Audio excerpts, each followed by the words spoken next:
One of the key ingredients to have a sex and intimate life that you're super happy with, that you feel fulfilled, is to integrate sexual communication in the bedroom.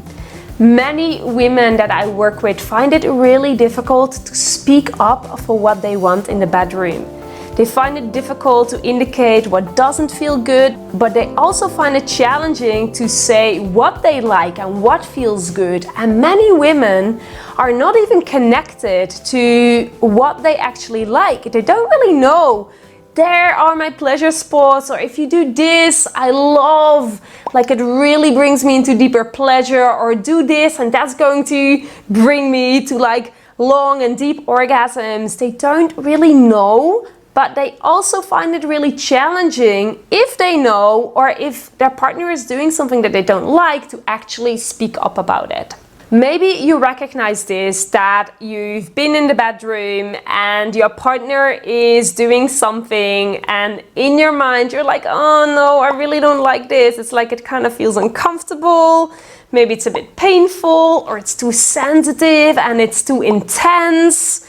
And you're secretly wishing, okay, like please just move on to the next part rather than speaking up about it. Well, in this video, I'm going to speak about sexual communication and give you one tip on how you can start improving your sexual communication in the bedroom in a way that it lifts the energy up and it doesn't bring the energy down. If you like this type of content, make sure to subscribe and ring the bell. I'm going to upload a lot of videos, so you make sure not to miss anything. And if you like the topic of this video, please give me a thumbs up, and we're going to start right away with jumping into sexual communication.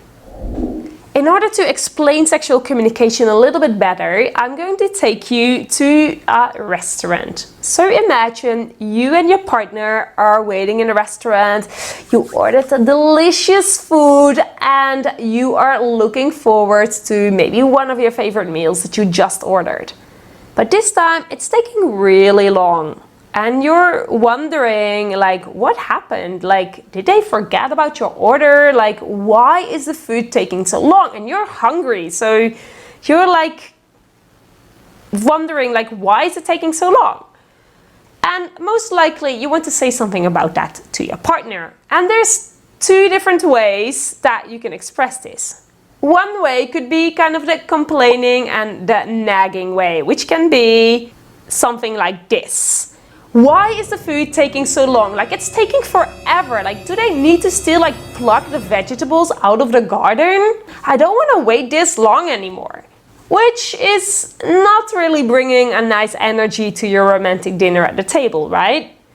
And there's also another way of saying or indicating that the food is taking long, which is a more positive approach, in which you can say, I'm sure that the food is going to taste so good because they're really taking their time to prepare it. I can't wait to taste it after them putting so much of their time and energy into this food. That is a very different energy that you bring to the table. In the first option, you kind of bring the energy down. It's like you bring a type of complaining and frustrating and like I'm not satisfied type of energy to the table. With the second one, you are actually creating a possibility, you're creating an opportunity, and you're creating excitement for the dish to actually be on the table. Of course, these two examples are very black and white, but it's to give you an idea of what type of energy we can place behind our words and how that makes us feel. So imagine after the first kind of complaining option, the food comes to the table. How do you think you're going to eat that food? Most likely with a bit of an irritated energy of like, gosh, that just took so long, and you're like, I'm so hungry, I'm just going to start. And maybe you eat really fast and you don't even taste the food that well. With the other one, you're excited because the food is finally there and you're like, wow, they took so much time, it must taste so good. So you're bringing your consciousness and your awareness, your mindfulness into eating the food, and it actually tastes better because you were waiting for it in a more positive way. In the same way, we can communicate in the bedroom in a way that either just kills the mood, like you did in the restaurant example in the first place, or you can uplift the mood like you did in the restaurant example in the second part. So let me take you back into the bedroom and give you an example here. Let's say that your partner is going down on you and you're not really enjoying it. It kind of feels meh what they're doing, and what they were doing before was something that you really liked. So in your mind, you're like, oh, just like do the thing that you did before, but whatever you're doing, like stop doing this. But you feel that you cannot express it to your partner because you can't kill the mood. Yet, what you can do in this example could be like, oh, I really loved what you were doing before. Can you do that again? In that way, you're creating an exciting opportunity, and your partner will surely love to pleasure you because what they did before, you really enjoyed. So actually, instead of putting them down and saying that you don't enjoy what they're doing in the moment, you're giving them a compliment because you tell them, wow, what you just did felt so good. So you make it exciting for them to do whatever you like. The other way around, how do you think that it makes your partner feel if they're giving you pleasure and you don't really enjoy it?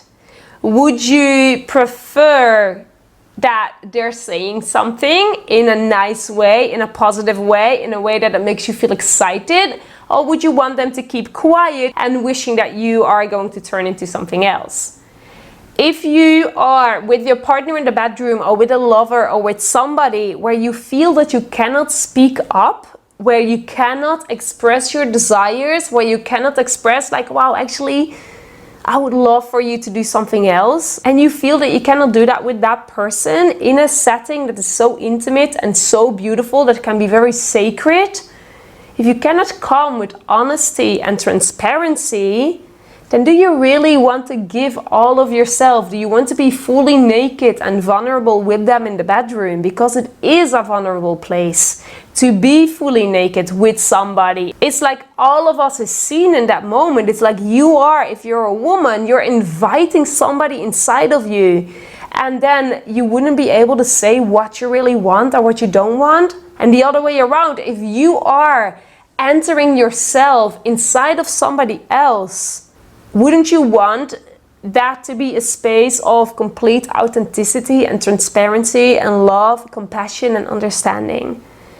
So next time you are in the bedroom and you feel that whatever is happening is not what you really like or is not what you want, whether you're giving or whether you're receiving, whether you're taking or whether you're allowing, we can move into the whole wheel of consent if you're familiar with that. But let's stay for now that if something is happening that you like or you don't like, are you going to express it? And if you are motivated to express it because of this video, then think about all of the ways how you can do that in a way that actually uplifts the energy. So you can indicate what you like, you can indicate what you love. If they did something before that you really enjoyed, you can ask them to do that again. So most important is to come with the positive and uplifting energy and not with the nagging, the complaining, the frustrating, the I'm not satisfied energy.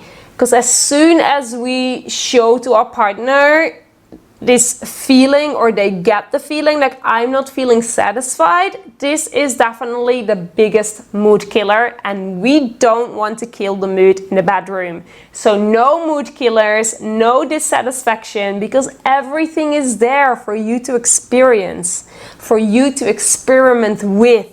Lovemaking is a beautiful form of art. It can be very playful, it can be very sensual, it can be very juicy, but it can also be very vulnerable.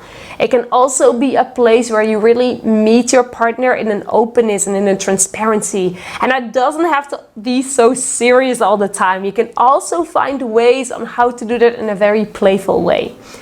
I'm going to invite you to experiment with it, to explore with it, discover with it. If you like this video, if you like the advice that you got given, please give it a thumbs up. Make sure to subscribe if you want more of this type of content. And I would love to hear if you're going to try this in the comments. Keep an eye out for that next video that is coming your way.